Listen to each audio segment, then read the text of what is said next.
est à 2 minutes du lâcher de bombe. Toutes les preuves, elles sont là-dedans. Faut arroser les grands médias. Je suis médecin, moi, à Pam Girl. Ça va être Hiroshima. Ah bah c'est pas moment de te dégonfler. Bon, dans 10 secondes, c'est sur le web. Ça va être repris partout, je te le dis. J'ai besoin de renforts, de vrais pros. Des centaines de milliers de personnes ont été exposées. Mais ça fait 30 ans qu'il existe ce médoc, réveillez-vous les gars. Ils vont prendre certaines choses en charge, j'imagine. C'est vraiment qu'ils vont faire ça pour des gens comme moi? Oui. La guerre aux méchants labos, c'est ça? En attendant, c'est eux qui nous font bouffer. Et sans financement, pas de recherche possible. Si la recherche est pas au service des malades, alors pourquoi faire ce métier?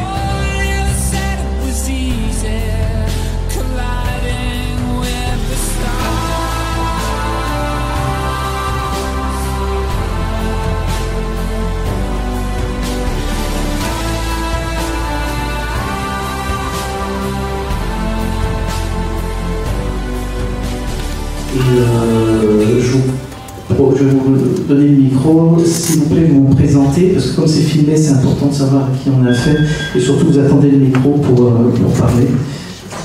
Donc, est-ce qu'il y a une première question? Bonjour à tous, bonsoir. Bruno Bourgeon, néphrologue, membre de MEDOCEAN. Je voulais remplacer ma question dans le contexte du sujet de ce soir, c'est-à-dire les conflits d'intérêts des médecins. Citer 3 exemples. Le premier, c'est une vidéo que Philippe a mise sur son site, où on le voit battre pieds à pied dans la commission de santé de l'Assemblée nationale, et où l'un de ses contradicteurs était médecin et ne se reconnaissait pas dans ce que décrivait Philippe dans la médecine, c'est-à-dire effectivement une médecine truffée de conflits d'intérêts. Le deuxième exemple, c'est, ça je vais rejoindre les graines un peu là-dessus, c'est chaque fois qu'on va dans un congrès médical, effectivement, la loi 4113.13 nous oblige à déclarer le conflit d'intérêts. Mais finalement, qu'est-ce qu'il y a comme sanction derrière? Qu'est-ce que ça veut dire? Oui, ben voilà, moi je vais faire un topo, je vais faire ce qu'on appelle dans le jargon une lecture, donc je vais faire une lecture, je dis voilà, j'ai un conflit d'intérêts avec tel et tel labo, mais qu'est-ce que ça change? Parce qu'on l'oublie très très vite, et puis surtout, il n'y a aucune sanction derrière. Et le troisième exemple sont ça c'est les congrès auxquels je participe plus volontiers parce que je suis un métabolicien, je suis néphrologue, je m'intéresse au métabolisme osseux, et dans les congrès sur le métabolisme osseux, il y a toujours les grands pontes qui figurent, les chairman, etc. Et ils ont tous des conflits d'intérêts, mais vraiment là, non seulement pas avec l'industrie pharmaceutique, mais avec l'industrie laitière, avec Nestlé, Suchard, Danone, Yoplait, etc. Alors moi ça me fait rigoler, c'est quelle est comment dire, non pas la responsabilité, la représentativité de ces gars-là, qui sont bardés de diplômes, qui sont peu ou prou à la NAS ou à l'AFSAP, qui d'ailleurs discutent et s'opposent à des dossiers tels que Irène s'est battue avec, et je trouve ça absolument détestable. Donc moi je dis bien, l'industrie laitière de 2 chiffres, 500 milliards de budget en France, 500 milliards pour l'industrie laitière, et 25 milliards rien que pour la pub. Quand vous regardez une pub à la télévision, quand vous regardez une série de pubs, il n'y a pas une série de pubs dans laquelle il n'y a pas une publicité pour le lait ou les produits laitiers. Voilà. Oui, mais peut-être qu'il y a peut-être d'autres questions.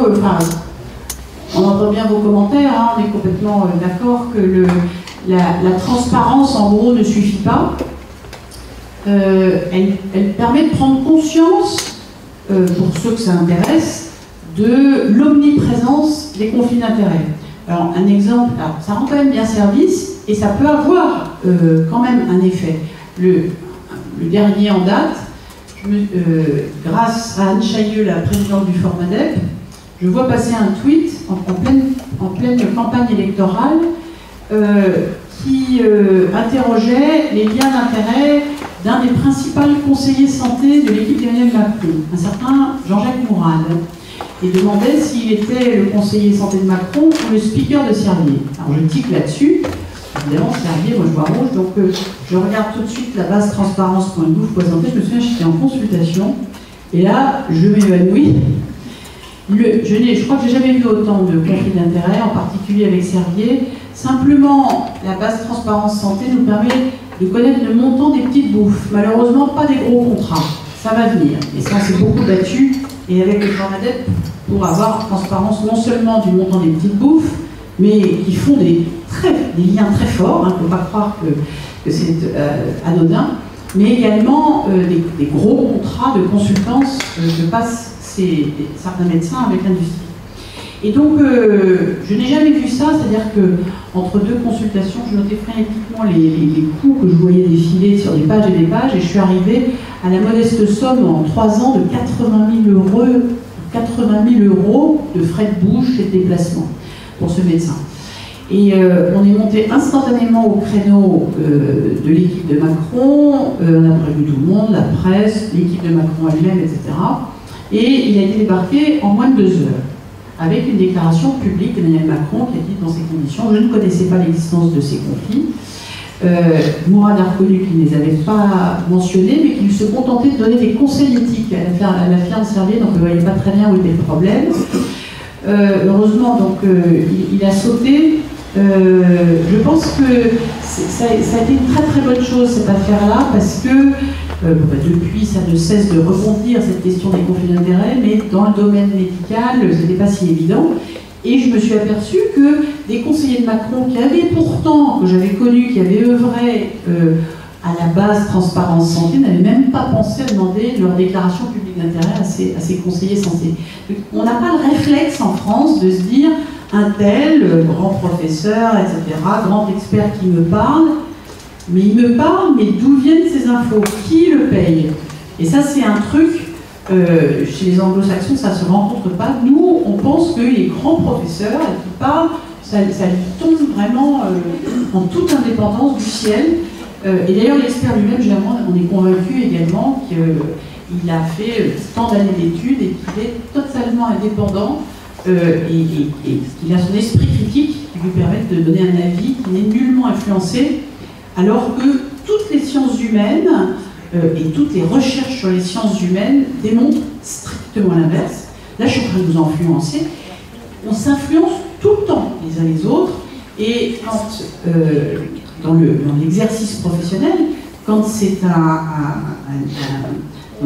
des intérêts privés, un labo, voilà, une entreprise privée qui vous paye et qui vous demande votre avis et qui vous prend comme consultant, c'est un mode d'influence surpuissant. Voilà. Quoi qu'on en dise et quoi qu'on en pense. Et ils prennent dans le berceau, même les thèses des internes sont payées par les labos. Absolument. Les étudiants en médecine sont pris au berceau. Oui, je vais rejoindre Étienne. J'ai une question bête qui est en rapport avec les victimes. À savoir, M. Servier, le patron de Servier, il est vieux. Il est mort. Et il est mort en 2014. Qu'est-ce qu'il adviendra donc les victimes une fois que le patron... Alors en fait, après la mort de Servier, qui heureusement, parce qu'on avait fait une citation directe au tribunal correctionnel, parce qu'on savait que l'instruction allait durer très longtemps et que là, vu l'âge de Servier, il est mort à 93 ans, et on a fait une citation directe au tribunal correctionnel de Nanterre, qui a fini par avorter parce que le juge a dit non, il faut l'instruction pour pouvoir juger, mais ça nous a permis d'avoir une belle collection de Servier à sa place, c'est-à-dire face à un juge avec des avocats derrière lui. Voilà, au moins symboliquement, Servier s'est effectivement retrouvé là où il devait être depuis déjà des dizaines et des dizaines d'années, c'est-à-dire face à un juge dans un tribunal correctionnel. Donc il est mort, ça n'a pas changé grand-chose parce que je pense que Servier était complètement dingue. Il avait c'était un très grand paranoïaque, mégalomane, qui vivait sur la théorie du complot, qui trafiquait tout, et qui avait organisé sa boîte comme une entreprise criminelle, structurelle, et pratiquement qui fonctionnait comme une secte. Et en réalité, c'était un véritable gourou, c'était très très bizarre. Et la mort du gourou n'a pas changé la structure criminelle de cette entreprise, le fait que ceux qui travaillaient depuis 20 ans, 30 ans, 40 ans subissaient un lavage de cerveau, une emprise totale. Et actuellement, le dirigeant actuel de Servier, qui est beaucoup plus jeune et qui a comme ça une tête sympathique de genre idéal, mais c'était toujours le masque de la respectabilité, est un clone de Servier et a strictement les mêmes comportements déviants, le même déni, la même maltraitance des victimes, etc. avec le sourire, mais rien n'a changé, rien. Et donc, la mort de Servier n'a pas changé grand-chose au combat contre ce label criminel. Je suis abasourdie qu'il y ait encore l'autorisation d'exercer en France, avec tout ce qu'on sait, et un bilan de 2000 morts. Hein. C'est bien que n'importe quel abattoir qui va vous fourguer un peu de viande de cheval, il ferme le lendemain. Enfin, je veux dire, c'est quand même un truc de dingue.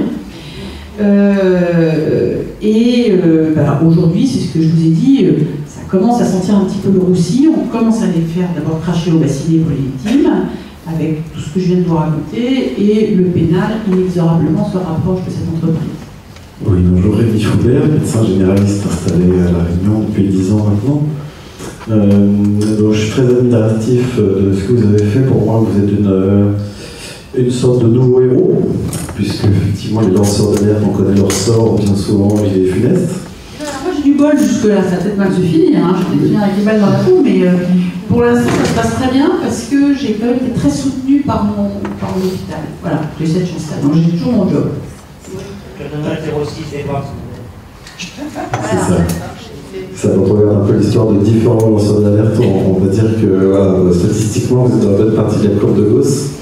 Quoi qu'il en soit, au-delà de ça, je voulais revenir sur la déclaration des conflits, enfin des liens d'intérêt, plus exactement, des leaders d'opinion, soit en début de congrès, de formation médicale, etc. Et on s'aperçoit que plus les gens ont l'air honnêtes, plus ils sont gênés pour expliquer exactement la nature du lien. Et que surtout, quelque chose qui m'inquiète beaucoup plus ils ont l'air malhonnêtes, plus au contraire ils utilisent l'argument « comme je suis le meilleur, je travaille avec tout le monde ». Et ça, c'est difficilement parable. Alors, je pense que je ne suis pas le seul à avoir entendu ça, et je pense qu'il y en a qui ont parfaitement, grâce au flou qui entoure ce type de déclaration, il y en a qui ont parfaitement, dans un grand numéro d'acteurs, bien sûr, c'est des gens qui sont très très entraînés, et ça n'a pas l'air de les démonter une seconde, et je pense que c'est ceux-là qui sont les moins crédibles finalement.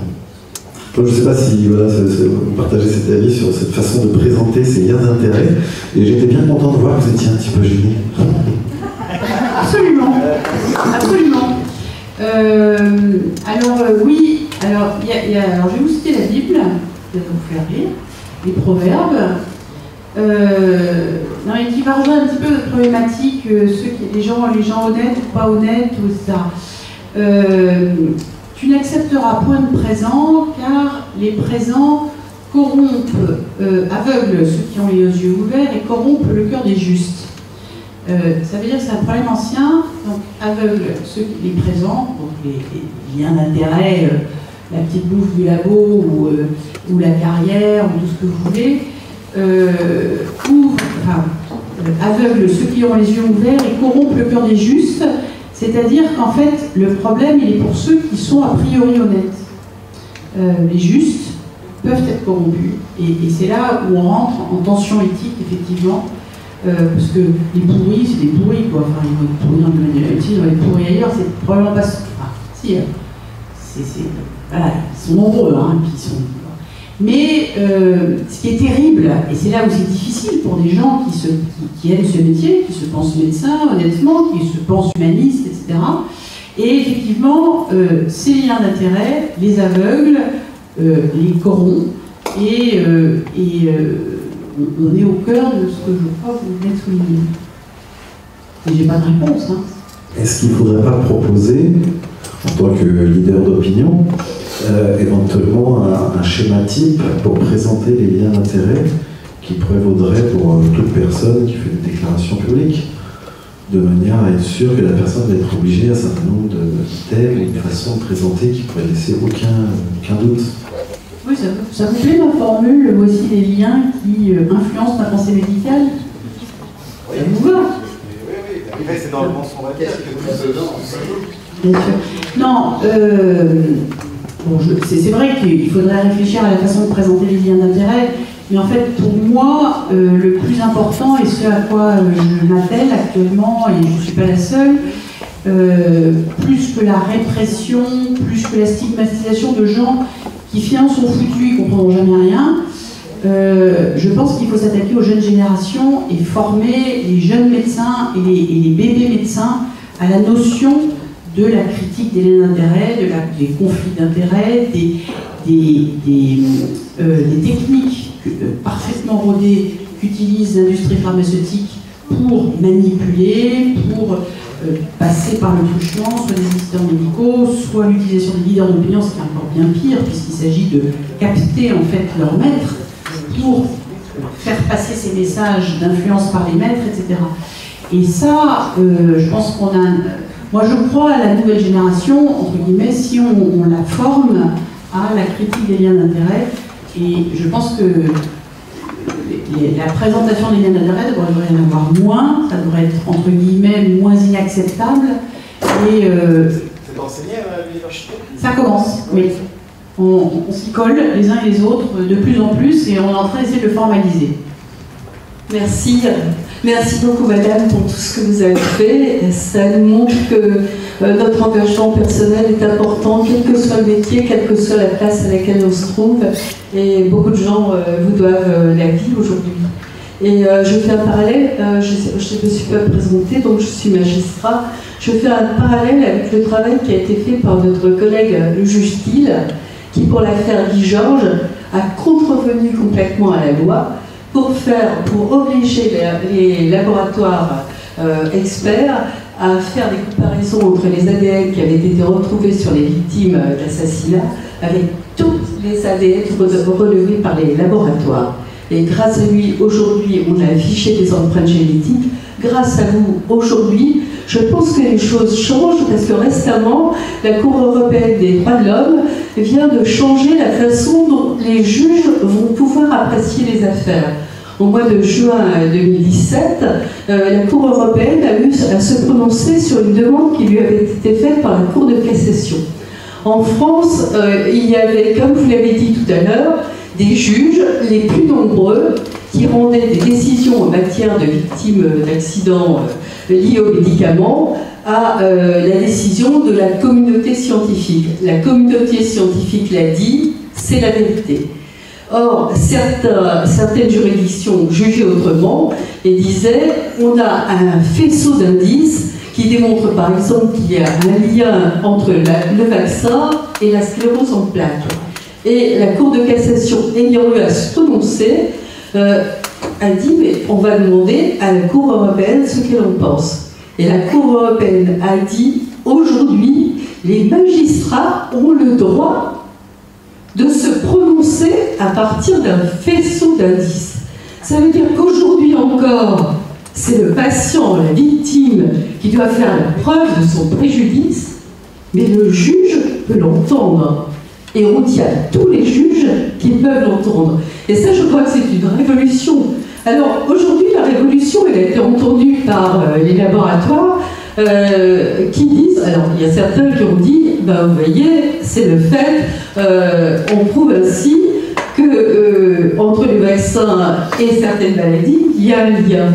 Et aussitôt, les laboratoires ont dit, non, aucun lien entre les vaccins et certaines maladies. Et ça montre aussitôt cette réaction. Et nous, ce qu'on doit retenir, c'est que ce que je dois retenir, ce que je retiendrai à travers ce que vous avez fait, à travers cette décision, c'est qu'on doit tous combattre, quelle que soit la classe où on est, pour permettre, grâce à une éducation aussi, l'éducation du patient qui lui permette d'avoir du répondant par rapport au médecin. Parce que là, j'ai vu vaguement le journal Le Monde qui parlait du réquisitoire du procureur de Paris, et on voit qu'il y a des personnes de l'agence de la sûreté du médicament qui seront renvoyées devant le tribunal et peut-être, si le juge d'instruction décide ainsi, et les gens de chez Servier, mais on ne parle jamais de la responsabilité médicale des médecins dans ce cadre-là.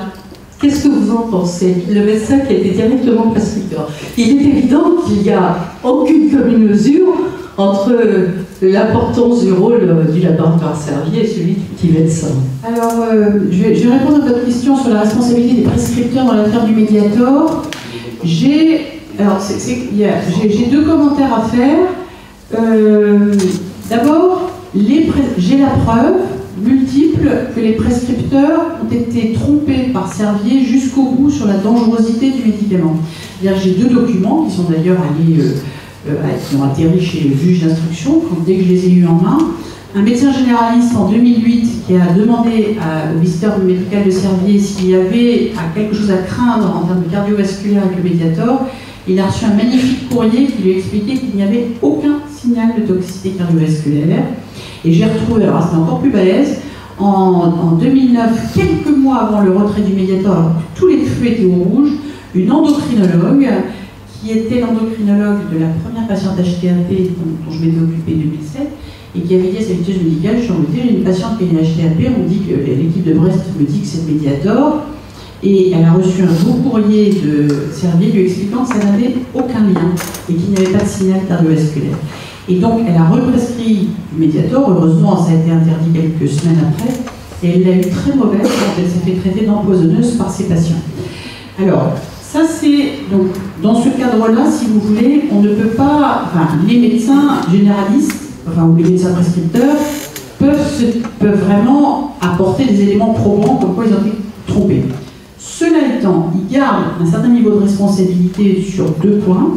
Le premier, c'est qu'ils ont beaucoup prescrit hors AMM pour l'amaigrissement. Là, ils sont un peu emmerdés. Alors, heureusement, la culpabilité de Servier est telle que, de toute façon, que vous preniez Mediator parce que vous êtes en surcharge ou diabétique, la toxicité est la même. Mais là, c'est vrai que leur responsabilité pouvait être engagée. Et elle l'a été devant certains conseils de l'ordre, etc. Donc là, ils peuvent effectivement craindre, parce que les arguments de prescrire hors AMM doivent être solides. Hein. On a le droit de faire du hors AMM, mais il faut être un peu costaud. Je vous assure qu'il n'y a pas beaucoup d'arguments. Et deuxièmement, il y a eu des véritables maigrisseurs, qui ont été régulièrement d'ailleurs condamnés, des médecins généralistes qui prescrivaient des cocktails maigrissants avec des hormones thyroïdiennes, des diurétiques et du Mediator, ça depuis des dizaines d'années, et qui se faisaient d'ailleurs régulièrement épingler par la sécurité sociale et condamnés par l'ordre des médecins.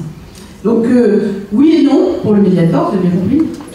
Par contre, là où on a, par exemple, je pense à l'avenir, un vrai souci pour les prescripteurs, c'est par exemple pour la dépakine. La dépakine, c'est un traitement antiépileptique extrêmement efficace, extrêmement puissant, et dont on sait depuis les années 80 que c'est dangereux chez la femme enceinte pour son fœtus. Or, on découvre aujourd'hui qu'un grand nombre de patientes ont pris de la dépakine sans jamais avoir été averties de la dangerosité lors d'une grossesse. Et là, ça met directement en cause l'information délivrée par le prescripteur. Et donc, on va être très emmerdé pour savoir qui va payer le drame de la dépakine, parce qu'on a des dizaines de milliers d'enfants qui aujourd'hui ont des séquelles plus ou moins lourdes parce qu'ils ont été exposés in utero à la dépakine et que la mère n'était pas au courant. Et là, entre qui a tort, le labo, qui est un enfoiré, Sanofi, parfaitement, c'est une saloperie, ils n'ont pas fait grand-chose, mais ils n'ont pas rien fait. Et voilà. Les autorités de santé qui ont été en dessous de tout, comme d'hab, et les prescripteurs qui, alors que c'était connu, n'ont pas informé, certains l'ont fait, mais pas tous. Et donc là on a une chaîne de responsabilité qui est terrible. Moi, juste une petite anecdote, juste pour vous remercier aussi de votre intervention qui est excellente, et remercier l'association des médecins qui organise ce soir ce débat. Moi, en 2008, j'ai eu un petit problème dans un hôpital de La Réunion, de Lille, où en fait, il y a eu... ils n'ont pas vu que j'avais une vertèbre qui avait été écrasée. Et donc, je me suis retourné à un moment donné contre l'hôpital pour leur expliquer que quand même c'était un peu dommage, qu'ils n'avaient pas vu que ma vertèbre était écrasée, puisque... Et du coup, j'avais lancé en fait une procédure qui était de faire reconnaître en fait l'accident et aussi le fait qu'ils n'avaient pas vu le problème. Et très vite, je me suis rendu compte que l'assureur, enfin mon assureur, m'avait envoyé en fait chez son médecin, donc conseil, qui était le médecin conseil de l'hôpital. Et du coup, j'ai été un peu surpris d'être en fait vu et accueilli par le médecin conseil de l'hôpital qui était le conseil de mon assureur. Donc je me suis retourné dans l'assureur et je lui ai expliqué, écoutez, que faire? Parce que du coup, là, je suis un petit peu embêté. Et l'assureur n'a pas pu m'envoyer vers un autre médecin conseil, voilà, qui était lui-même en fait expert des tribunaux.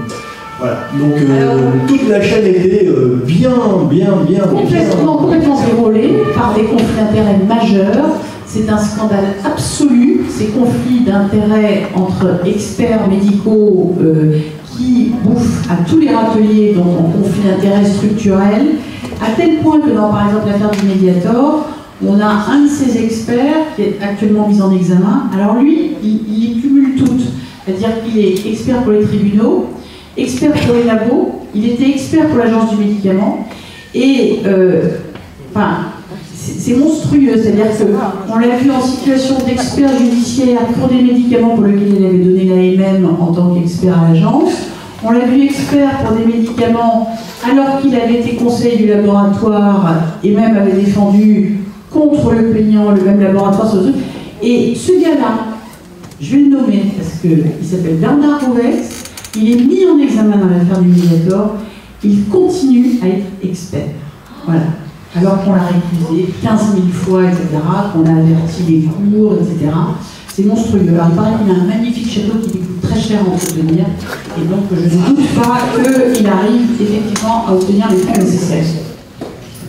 Oui, Dominique Achicano, je suis moi-même atteint d'une maladie importante, une pathologie lourde, et j'ai été amené à m'engager dans le monde associatif, notamment dans le milieu santé et représentant des usagers. Je tiens à souligner la qualité de la conférence avec des mots simples, des patients, des usagers qui ne connaissent pas le vocabulaire, la grammaire des médecins.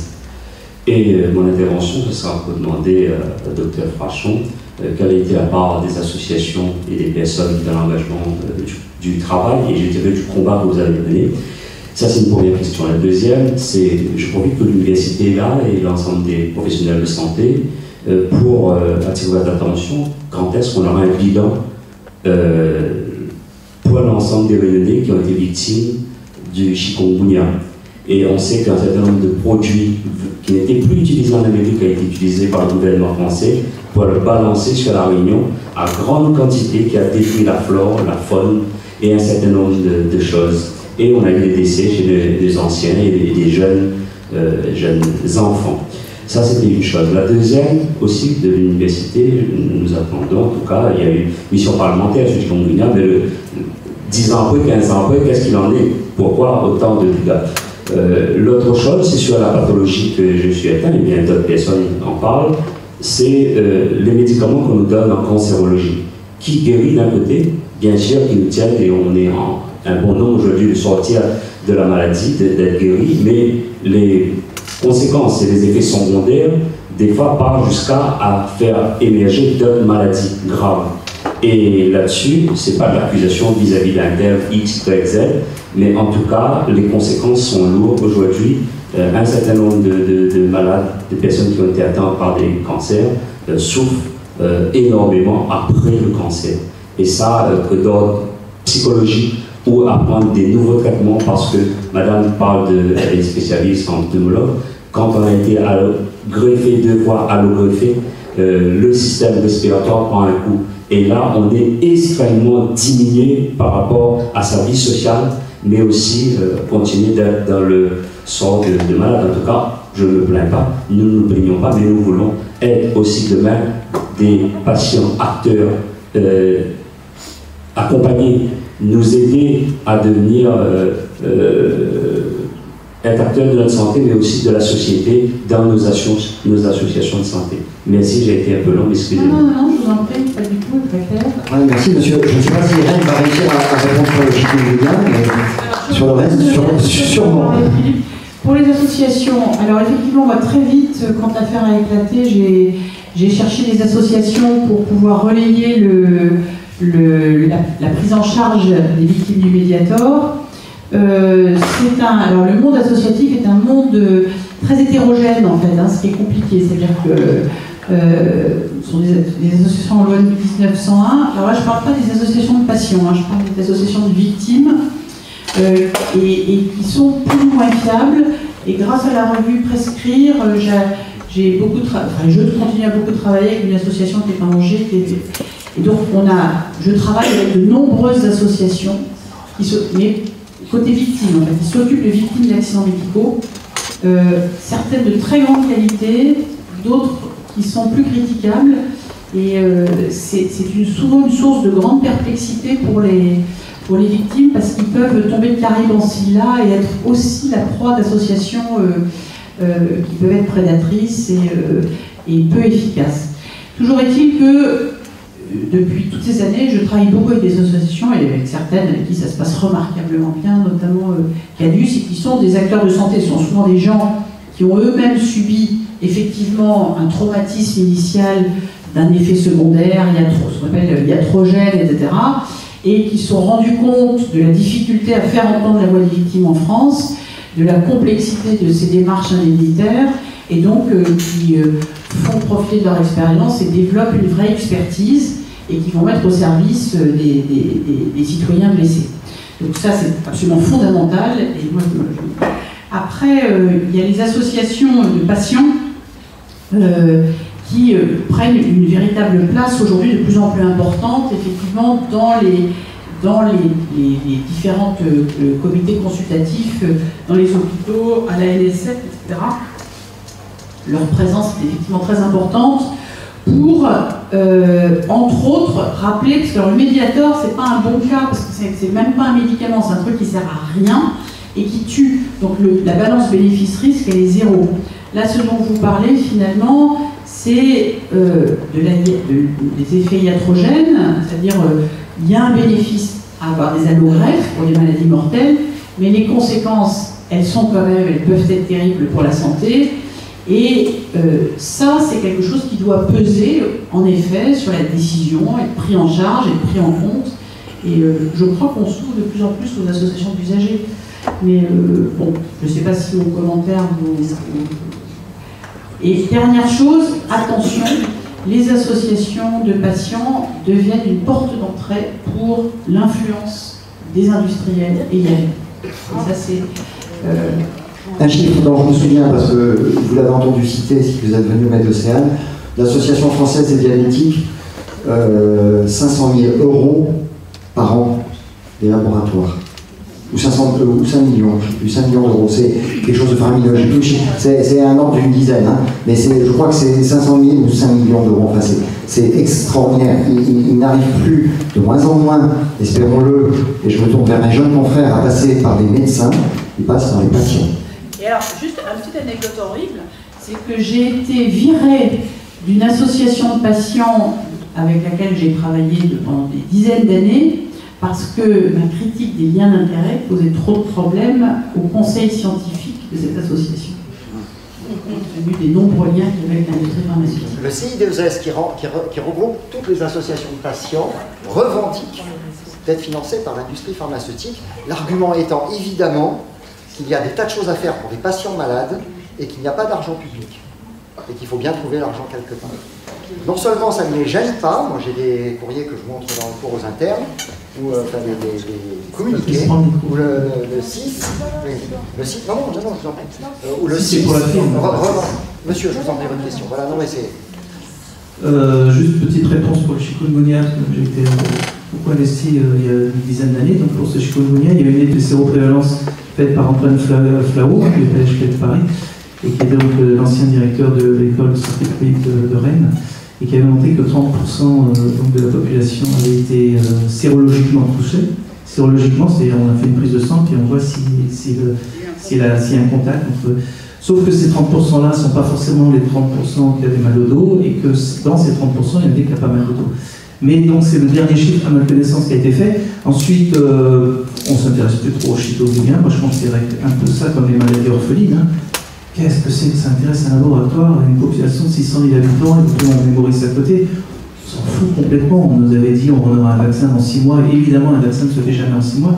Et je crois, enfin, à ce jour, alors peut-être que d'autres personnes en sont plus expertes que moi, mais je ne suis pas sûr que ça intéresse beaucoup les laboratoires.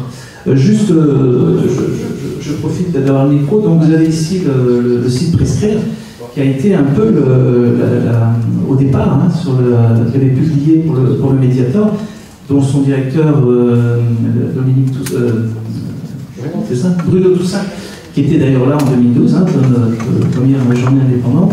Et puis il y a un autre site dont Irène a parlé, c'est Formadep, une association extraordinaire qui a été créée par Philippe Faucras, formation indépendante, et dont la présidente actuellement, c'est Anne Chailleux, particulièrement performante quand elle passe dans les médias. Et dernier site, tu en as parlé aussi, c'est atoute.org, donc Dominique Dupagne. Et je pense qu'avec ces 3 sites accès au public, et aussi au professionnels de santé, vous pouvez être sûr que ce qui est marqué, c'est toujours après un argumentaire scientifique et absolument sans aucun lien de conflit d'intérêt. Bonjour, bonsoir. Frédéric Amani. Je ne travaille pas du tout dans le domaine médical, je suis du domaine agricole et notamment conseiller sur la protection phytosanitaire. Il y a le plan éco-phyto aussi, je pense que ça doit parler. Et je suis aussi engagé dans les mouvements citoyens. Ma question porte sur les alertes. En tout cas, c'était très compréhensible pour moi qui ne suis pas du tout du domaine. Ma question porte sur les alertes parce que votre exposé montre, ce que j'en ai compris, c'est que ça repose énormément sur les épaules des individus. Vous, d'autres individus, des collègues médecins, la Sécu, c'est une personne, ça est tombé sur la bonne personne. Le ministre, c'était le bon ministre au moment où il fallait. Et la question que je me pose, c'est à l'heure d'aujourd'hui, en 2017, quels sont les systèmes d'alerte existants dans les corps médicaux, parce que nous on est public, on va au médecin, qui permet de faire remonter et de diagnostiquer un problème épidémiologique, un problème de santé publique lié à une matière active. Parce qu'on ne va pas parler obligatoirement de médicaments, on sait que c'est les mêmes. Alors, vous avez un site qui vient de s'ouvrir par le MI. Alors, c'est là où je l'ai tenu, c'est que il y a donc sur l'alerte en général et la possibilité que le citoyen alerte, effectivement. Déjà, au niveau de la NSM, pour les médicaments, le consommateur peut aussi faire une déclaration d'effets indésirables. Il n'y a pas que les professionnels de santé. Mais ce système-là s'est récemment étendu à l'alerte en général de produits phytosanitaires ou autres que peut faire monter un citoyen. Ça a été activé. Alors, quel est le nom de ce site? Non, je te passe le micro pendant que je parfouille, mais je vais vous trouver ça. Il y a une réflexion, en tout cas, et la mise en place de portails gouvernementaux pour tenter effectivement, au moins de recueillir des alertes de ce type-là. Je vais faire une première réponse à votre question, quand tu trouves le site. C'est une interview que tu avais donnée à Prescrit en 2011 et qui pourrait surprendre un peu les adeptes de l'EBM, Evidence-Based Medicine, où tu dis que finalement les essais internationaux randomisés, évidemment que c'est bien pour la recherche, contrôlée, c'est Irène Frachon. Oui. Et que les grandes études pharmaco-épidémiologiques qui semblent appeler de leur vœu les responsables de santé publique actuellement mis en cause, qui sont les garants d'une prise en charge, c'est notre engagement. Alors, ce que voulait dire Irène Frachon en 2011, et probablement encore en 2017, c'est justement l'observation des praticiens face à leurs patients. C'est ça. Et en fait, ça répond un peu à votre question. C'est qu'en fait, si tu n'avais pas fait une étude observationnelle toi-même, on n'aurait jamais abouti à l'histoire du Mediator. Parce qu'on se base sur les grandes études statistiques qui sont certainement bien faites, mais ça passe par l'observation, l'interrogatoire. Et quand un patient me dit « j'ai mal là, docteur, depuis que je prends le médicament, et quand je le prends plus, j'ai plus mal, et quand je le reprends... » On ne doit pas dire « ah mais c'est pas marqué dans le Vidal, les études n'ont rien montré. » Vous avez mal, probablement à cause de ça.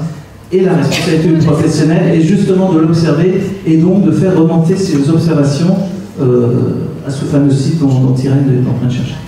Parce que du point de vue agricole, nous avions un site pour justement, comme vous avez le Vidal, on en a un au niveau agricole. Et il a été transformé, il est devenu totalement illisible à l'heure d'aujourd'hui. C'est-à-dire qu'il y a 2 ans, on avait les informations, on avait... Aujourd'hui, on invite. Et c'est important parce que la partie protection phytosanitaire aboutit à l'alimentation.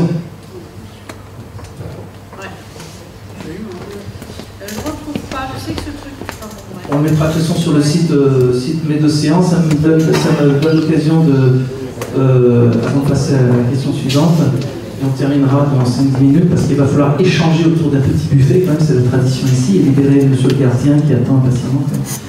Qu'est-ce que je sais plus ce que je voulais dire? Oui, n'oubliez pas de donner votre nom au docteur Imbert qui met sur l'ordinateur, comme ça vous serez averti de ce qu'on fait de temps en temps un petit peu, parce qu'on a un énorme déficit en communication, mais surtout on n'a pas beaucoup de moyens pour ça.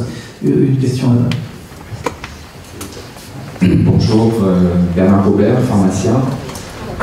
Je veux vous remercier, Madame Frachon, pour le travail et tous vos actes très courageux.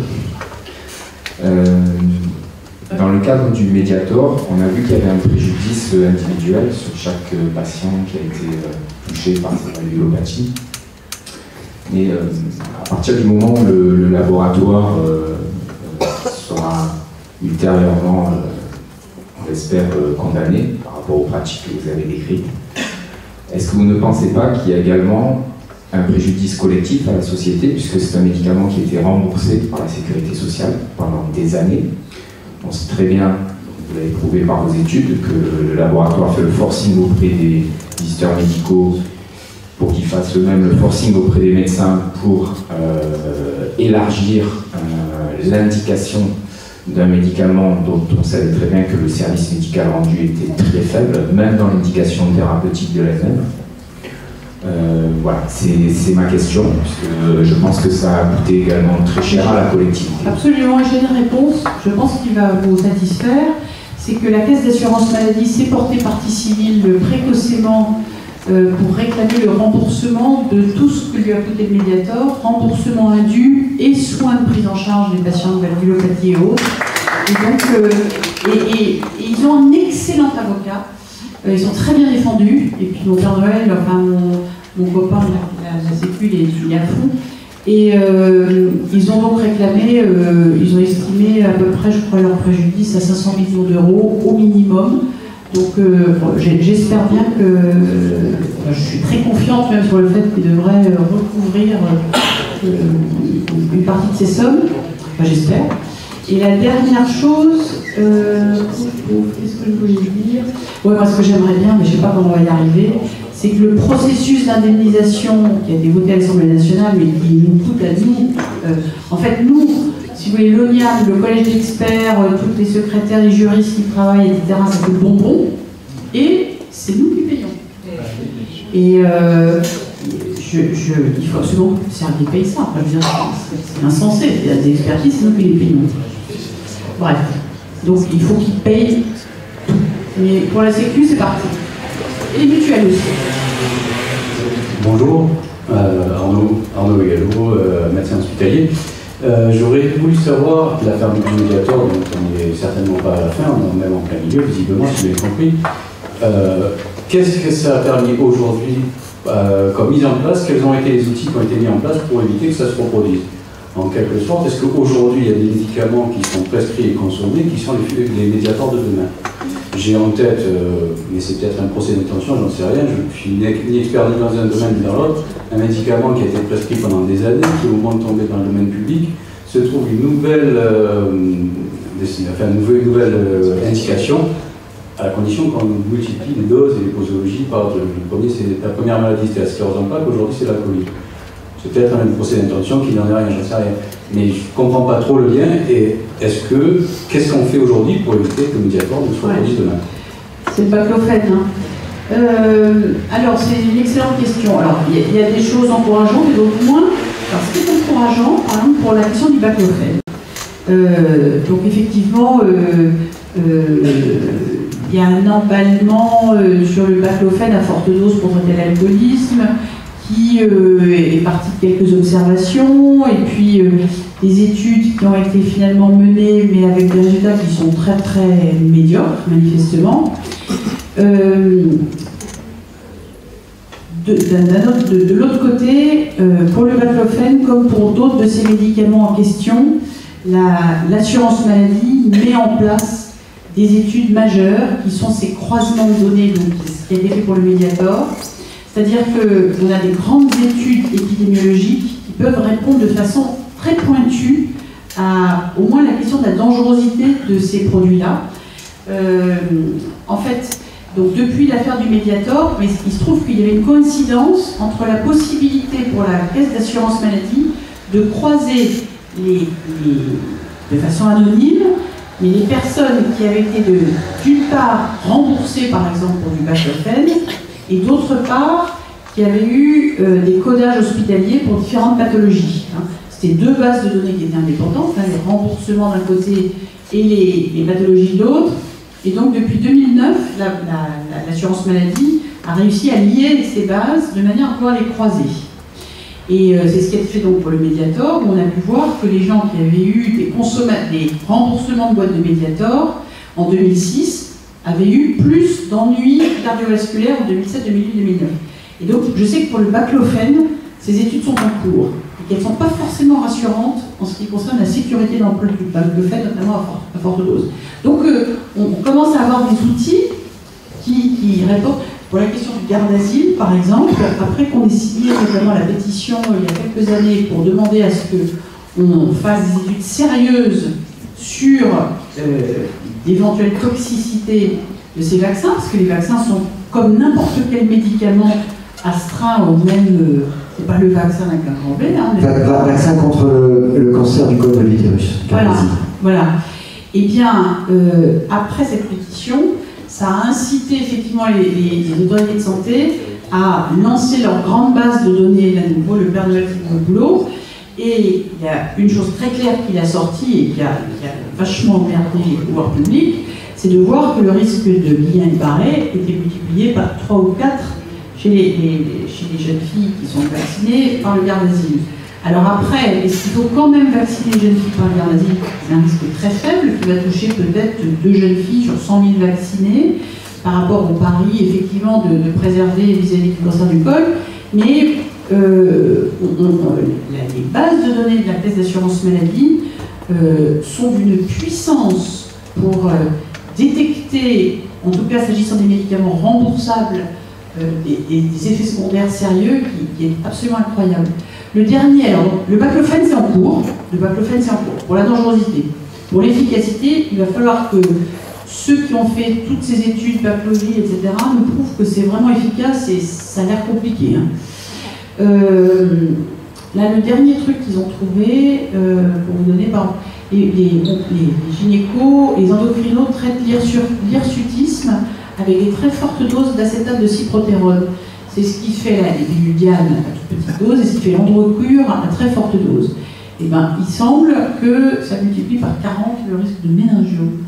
Donc, on est quand même rentré dans une ère où les suspicions individuelles, les alertes, les observations sont fondamentales, parce qu'ils ne peuvent pas faire tourner leur machine sans arrêt. Là, par exemple, pour le méningiome, ce sont des neurochirurgiens qui se sont dit « mais je ne comprends pas, j'ai l'impression que cette femme qui est traitée, quel est le rapport ?» Enfin, il y a eu des questionnements individuels, des médecins qui se sont posés des questions, et lancer sur ces grosses machines, vous arrivez avec des résultats de forte puissance. Bon. Merci. Irène, je t'avais annoncé la présence d'un ami cardiologue. Ah, super. Bonsoir, je suis Alain Thial, je suis cardiologue. J'ai eu pas mal de discussions avec le Patrice sur les effets secondaires, les statines en particulier, sur les conflits d'intérêts. Alors je voulais savoir, est-ce que vous mettez tous les laboratoires dans le même panier, à savoir qu'ils sont là pour finalement gagner des sous, mais vendre des médicaments qui ne sont pas forcément bénéfiques. J'utilise personnellement des médicaments que j'estime être bénéfiques pour les patients. Alors malheureusement, quand un médicament est bénéfique, il peut y avoir des effets secondaires. Vous insistez beaucoup sur les effets néfastes des médicaments. Eh bien, beaucoup de patients que je vois arrivent au cabinet en me disant bon, ben ouais, on va prendre quelque chose qui va traiter une maladie, mais ça va bousiller autre chose. Donc j'ai l'impression en fait qu'actuellement l'idée qui circule dans la population générale, c'est quand même que les médicaments font du mal plus que du bien. Et je passe beaucoup de temps en fait à leur rappeler que personnellement je prescris un médicament pour une maladie et malheureusement il peut y avoir des effets secondaires mais qui ne sont pas toujours obligatoires. Voilà, et donc, il y a une rupture de confiance en voilà, fait, qui peut être préjudiciable. Voilà. On est tout à fait d'accord. Alors, j'essaie de vous répondre sur deux exemples. La première, c'est que finalement la situation d'aujourd'hui par rapport aux médicaments me fait beaucoup penser à l'attitude qu'avait la société française et à la modification sociétale vis-à-vis des accidents de la route. Il y a 40 ans ou il y a 50 ans, il y avait, je sais pas, 40 000 morts sur la route. On conduisait à fond la caisse, on n'était pas de ceinture, et on se retrouvait dans le fossé comme qui rigole, et ça faisait 40 000 morts, et ça, pendant longtemps ça n'a choqué personne. Et puis tout à coup, on s'est aperçu qu'il y avait effectivement énormément de morts évitables, que le professeur Claude Gau, par exemple, que j'ai très bien connu, et d'autres ont dit, mais attendez, il faut peut-être commencer à regarder ça de plus près. Nul ne dit que la voiture, c'est pas intéressant, mais il va falloir sécuriser. Ça a été des innovations majeures en termes de sécurité, qui fait qu'aujourd'hui, on est arrivé à 3 000 à 4 000 morts par an. Et en ce qui concerne la perception de ce risque, effectivement, on a tous peur de la voiture, et quand nos gamins partent, nous-mêmes, on sait qu'on risque notre peau, mais par rapport à ce qui se passait il y a 40 ans, nous le savons. Nous savons donc pourquoi nous prenons une voiture, quels bénéfices nous avons à en attendre, quels risques, et nous avons passé un code qui est complexe, nous nous attachons à notre ceinture, c'est-à-dire qu'il y a à la fois de la formation, une réglementation, etc., et qui aboutit effectivement à une certaine maîtrise de ce risque. Bon, même si d'ailleurs c'est... Alors, d'une certaine façon, il y a un petit peu quelque chose qui se passe, alors, au niveau du médicament. Moi j'étais très frappée de voir que, par exemple, dans l'affaire du Mediator, un très grand nombre de gens m'ont dit « mais j'aurais jamais imaginé qu'un médicament puisse faire du mal ». C'est-à-dire qu'il y avait vraiment une vision sociétale que le médicament était forcément pour mon bien, et que le médicament, le médecin qui me le prescrit, comme vous venez de le dire, le faisait pour mon bien, et que il y avait vraiment une image qui était quand même avec une hypertrophie du bénéfice considérable au détriment d'éventuels effets secondaires. Et qu'on est en train, alors c'est violemment, le retour du balancier il est très violent, parce que moi je suis la première à prescrire quelquefois des médicaments, puis quand je vois mon patient 2 mois après, il me dit bah alors je ne l'ai pas pris. Pourquoi vous ne l'avez pas pris? Parce que vous-même vous dites que les médicaments c'est dangereux. Donc on est complètement d'accord, hein. Le retour du balancier il est extrêmement violent, mais je pense qu'on arrive dans une situation de maturité et de changement de paradigme, c'est-à-dire où l'intérêt qu'on va porter aux effets secondaires, alors parce que par exemple, si je prends les pilules, les pilules contraceptives, ce qui m'a beaucoup frappé quand on s'est aperçu qu'on prescrivait des pilules plus dangereuses que d'autres, et ça a été aussi vérifié sur les bases de l'assurance maladie, c'était finalement, il y avait ça, mais il y avait surtout le fait que les femmes, les jeunes filles n'étaient pas informées suffisamment des risques. Et alors je vous donne une anecdote, quand l'affaire des pilules de 3e et 4e génération a éclaté médiatiquement, c'est sorti dans le Monde, ça a fait la une du Monde, et là-dessus, vous avez plusieurs jeunes filles qui, en lisant ces articles, se sont rendues compte qu'elles étaient essoufflées, sont allées aux urgences, et le diagnostic a été fait d'embolie pulmonaire, et elles ont été guéries. Alors pourquoi je vous dis ça? Pour dire que quand je pense qu'on arrive à une autre phase de maturation, mais sociétale, les médecins, les consommateurs, etc., à se dire, bon, les médicaments ont des dangers, quels sont-ils? Si je décide que je vais prendre ce médicament, parce que mon médecin me le conseille, parce que j'ai réfléchi, etc., je vais prévenir ces risques. Si je sens que je suis essoufflée, si j'ai des douleurs musculaires, si et ceci et cela, je vais remettre en cause, et donc on va avoir beaucoup d'hiatrogénie évitée, enfin évitable et évitée.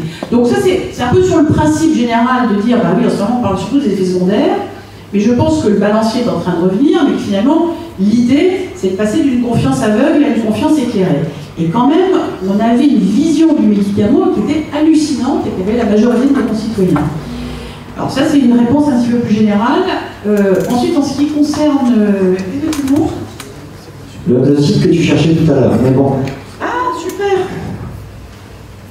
Portail de signalement des événements sanitaires indésirables. Génial. Elle va garder le portable. Ouais. Bravo. Et la question, est-ce que tous les labos sont à mettre dans le même panier? Alors, voilà. Donc ça, c'est pour les effets secondaires. En ce qui concerne le cas particulier des statines, je vous invite à lire plusieurs articles qui sont sortis d'une part dans Prescrire, et d'autre part, j'ai un collègue cardiologue qui vient de sortir toute une série. Il faudrait que vous me donniez votre mail, je vous les enverrai. Je crois qu'il les a sortis dans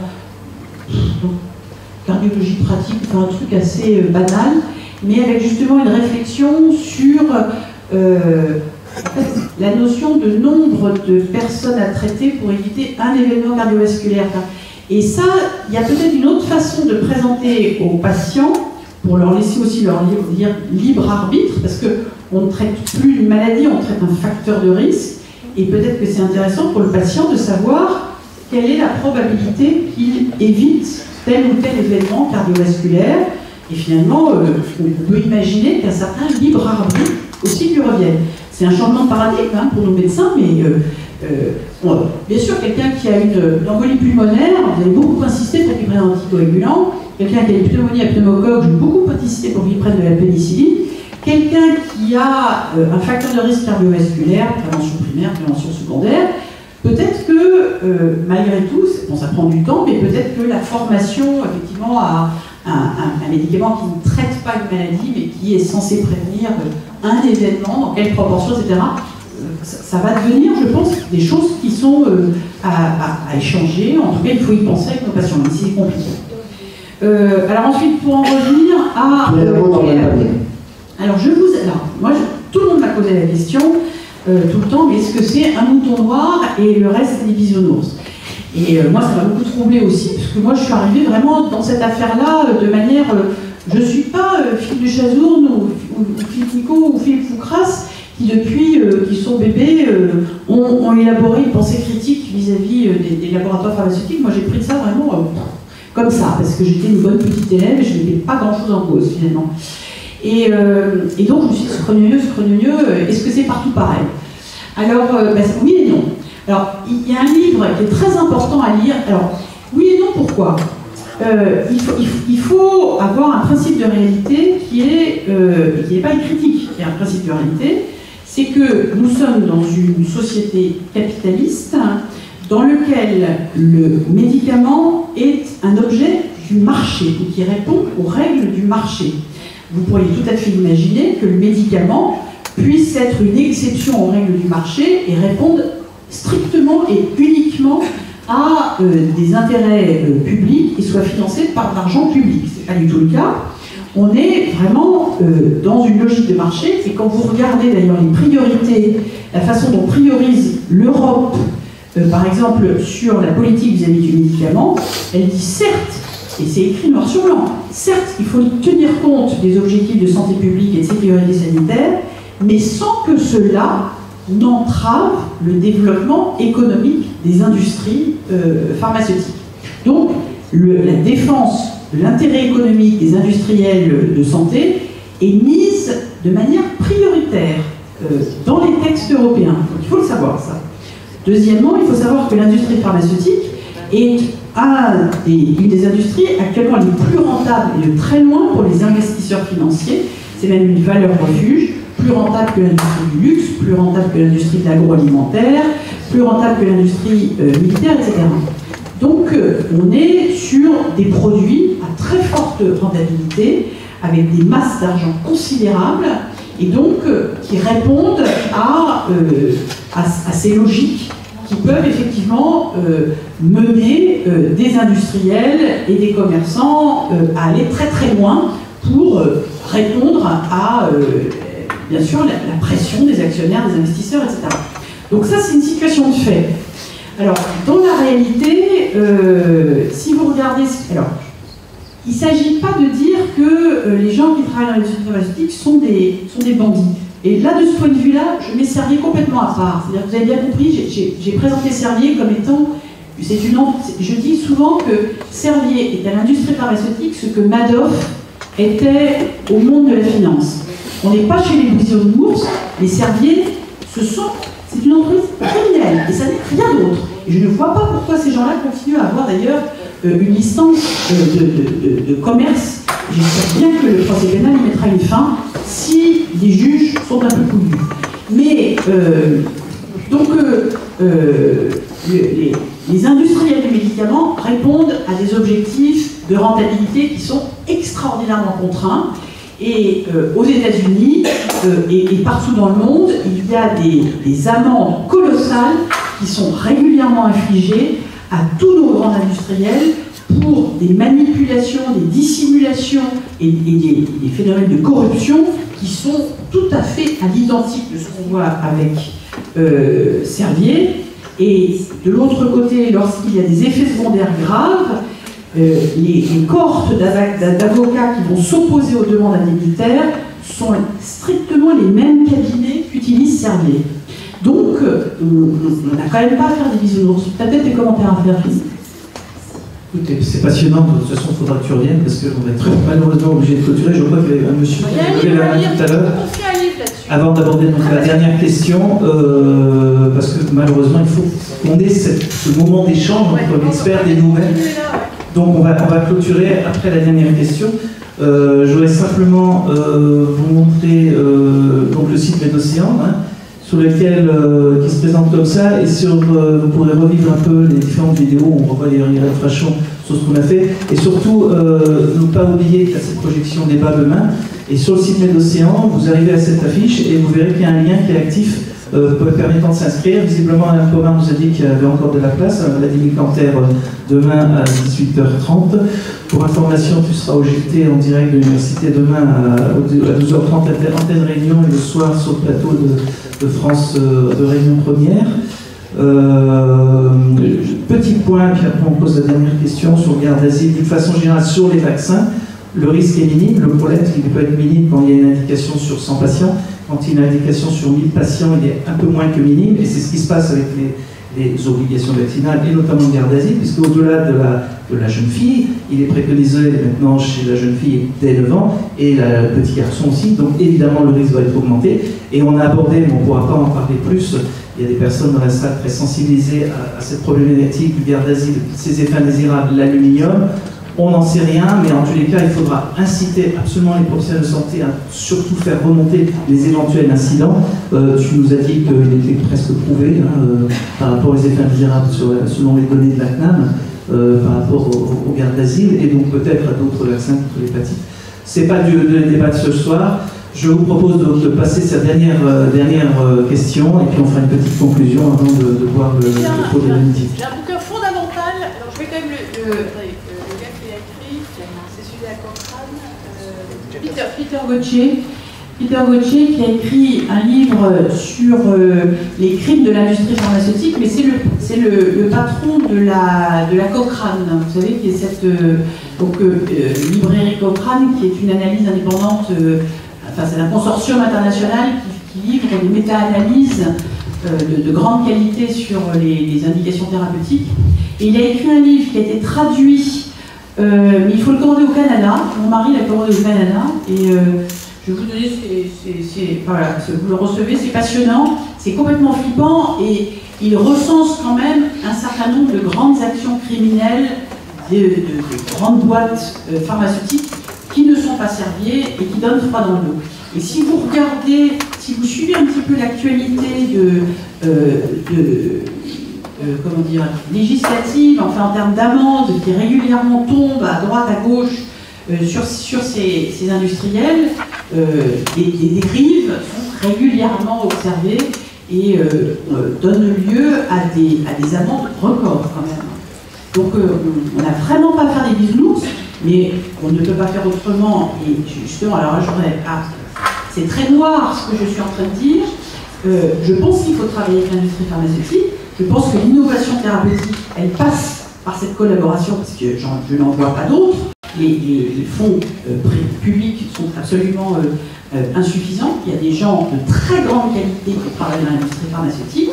Et donc, il faut simplement le faire, je dirais, former à l'influence, à ses conséquences, etc. Mais bien sûr qu'il faut travailler avec l'industrie pharmaceutique. Oui, je demandais à prendre la parole. Moi, c'est M. Mitra Raphaël, militant associatif de l'association Racine. C'est une association culturelle. Au fait, la Réunion a toujours subi ce type d'expérimentation-là. Ce qui était remarquable ces dernières années, c'est dans les années 70, il y a quelqu'un qui a révélé pas trop longtemps, on utilisait des piqûres trimestrielles, des piqûres contraceptives trimestrielles, qui étaient déjà interdites en France, mais à l'époque, tout dépend des politiques publiques de natalité, parce qu'en France, il fallait pousser la natalité, ici, il fallait faire la contraception, Et pas mal de femmes ont eu la prescription de dépôt provisoire. Donc ça a marqué l'histoire de la Réunion pendant très longtemps, depuis les années 70 jusqu'à les années 80-81. Et bon, donc les médecins étaient très peu réactifs, donc quelque part on dirait complices. Bon, j'accuse pas le milieu médical comme ça bêtement, mais il y a quand même des écrits, des études qui ont été menées là-dessus. Mais moi, ma question première, c'était de savoir, parce que moi j'étais aussi consommateur, indirectement, parce que ça a été prescrit pendant plus de 6 ans de Mediator. Et je voulais savoir, parce que bon, c'est vrai que vous parlez de l'hypertension artérielle pulmonaire et de valvulopathie, c'est déjà des situations assez catastrophiques. Mais est-ce que l'état de l'étude sur le Mediator peut penser qu'il y aurait eu d'autres atteintes? Est-ce que vous pouvez en parler en 2 mots sans allonger les débats, parce qu'on a un service là où on va discuter. Mais je voulais poser cette première question-là avant de venir sur le Provera. C'est juste en termes d'information. Oui, juste pour le Mediator, à ce jour, je n'ai pas d'autres effets secondaires à long terme observés que les HTAP et les valvulopathies. Et autre information importante, les valvulopathies, si vous n'en avez pas le jour où vous avez stoppé le Mediator, vous n'en aurez pas après. C'est-à-dire c'est un risque qui se déroule pendant l'exposition au Mediator. Après, voilà. Et après, selon les cas, quand on a une valvulopathie contractée sous Mediator, elle peut régresser, elle peut se stabiliser, et quand elle est très grave, elle peut aller jusqu'à une indication chirurgicale malgré l'arrêt du Mediator, mais la maladie est contractée sous Mediator. En ce qui concerne le risque d'hypertension artérielle pulmonaire, c'est un risque infime, mais qui reste toute la vie, probablement. Mais c'est probablement très inférieur même à 1 cas sur 10 000. Hein, c'est vraiment une maladie très rare. Et par exemple, le fait d'avoir été exposé au Mediator et aux isomérides, il ne faut pas dépister l'hypertension pulmonaire. C'est un risque infime. Voilà. Mais qui n'est pas nul. Bon, merci beaucoup à tous. Hein. Juste pour continuer, vous avez fait un petit don. Je vais vous dire pourquoi, parce que tout ça, ça coûte un peu d'argent. Le fait de faire filmer cette séance, même si c'est un prix d'amis, le web Bester, même si c'est un prix d'amis, ce sont plus de 2 seules dépenses, on n'a pas d'autres. Hein. Tout ce que vous allez voir ce soir, ce sont vous qui les avez emmenés, fabriqués de vos propres mains. Donc ça peut nous aider pour continuer à faire ce genre de choses. On n'a pas trop parlé du secret médical, mais je pense que un jour il va falloir en reparler, parce que là aussi il y a des conflits d'intérêts. Là, je vous donne l'adresse, le site de mes 2 séances. Si vous n'avez pas réussi à donner votre nom au docteur Imbert sur l'ordinateur là-bas, vous pouvez toujours envoyer un mail là, et moi je transmettrai au webmaster qui complétera la liste. Irène, écoute, grand merci. Tu es arrivée ce matin, à la fin de matinée. Demain, tu es prise toute la journée par l'université. Tu es prise par le débat, le film de demain soir, et tu reprends l'avion mardi soir. C'est la première fois que tu viens à La Réunion. On a vite été un peu ensemble à la Cap Noire, juste pour te montrer que La Réunion, c'est pas que Saint-Gilles, et que c'est aussi la Réunion profonde et ses montagnes. Ça, c'est le papier cadeau, mais dans ce papier cadeau, il y a quelque chose, c'est un livre qui est là-bas. Et si vous avez envie de marquer quelque chose pour Dr Frachon, le livre est à votre disposition et tu repartiras avec pour t'inciter à revenir quand même, voir nos beaux paysages, nos populations qui sortent de l'ordinaire, absolument extraordinaires. Moi, je tiens vraiment à vous remercier tous. Écoute, ça a été une médecine un petit peu plus longue que d'habitude, je m'excuse par rapport au personnel de la mairie. Je remercie encore d'ailleurs la mairie. Vous êtes assis sur des sièges où il y avait le conseil municipal hier soir, et au départ on ne pouvions pas avoir cette salle parce que évidemment on est dimanche, et ben, ils ont fait le maximum pour nous rendre disponible cette salle. Et merci encore, merci à l'université de nous avoir donné l'occasion de choper un petit peu Irène très rapidement. Voilà, j'espère qu'il y aura du monde au débat de demain soir, Vladimir Planter à 18h30. Normalement il faut s'inscrire avant, hein, parce que les pages de fréquence, tant pis. Je vous invite à échanger encore avec le Dr Frachon autour d'un petit cocktail. Hein. Et puis encore bravo pour tout ce que tu as fait, et ça nous redonne de l'énergie à nous professionnels, et probablement aux patients rémunérés, parce qu'on a beaucoup et qui ne sont pas trop comptabilisés effectivement. Et on les incite à aller sur le site à contacter Mme Comar ici, et même Irène Frachon qui est d'accord pour mettre son nez, qui est donc CHU Brest, on mettra quelque part sur le site Médocéan. Le film sera réalisé dans les quelques semaines, et puis si vous avez donné votre nom, on sera informé en priorité de ce film qu'il va falloir diffuser au maximum. Merci aux confrères qui étaient là, c'est pas forcément facile aux confrères pour écouter ça. Merci encore, et je crois qu'on peut faire un gros applaudissement.